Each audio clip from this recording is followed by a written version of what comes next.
স্কুলের সিকরুমে কন্ডোমে প্যাকেট আর অ্যাকাউন্ট সেকশনে লক্ষ লক্ষ টাকা উদ্ধার। বুধবার রাতে কাঁচরাপাড়া 100 ইংলিশ মিডিয়াম স্কুলে এই ঘটনায় ব্যাপক চাঞ্চল্য ছড়িয়েছে।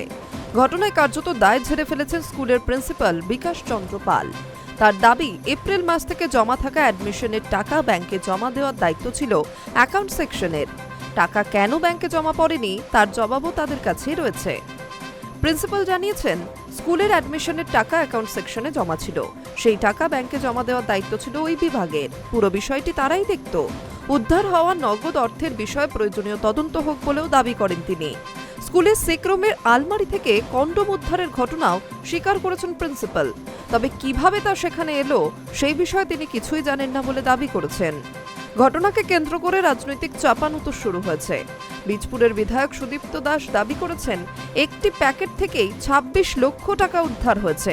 বিধায়কের দাবি, উদ্ধার হওয়া অর্থ স্কুলের নয়। কাঁচরাপাড়া পুরসভার বিদায়ী চেয়ারম্যান কমল অধিকারী, বীজপুরের প্রাক্তন বিধায়ক সুবোধ অধিকারী এবং ব্যারাকপুরের সাংসদ পার্থ ভৌমিকের কালো টাকা স্কুলে লুকিয়ে রাখা হয়েছিল। টাকার উৎস এবং গোটা ঘটনার নিরপেক্ষ তদন্তের দাবি তুলেছেন বিধায়ক। High news network.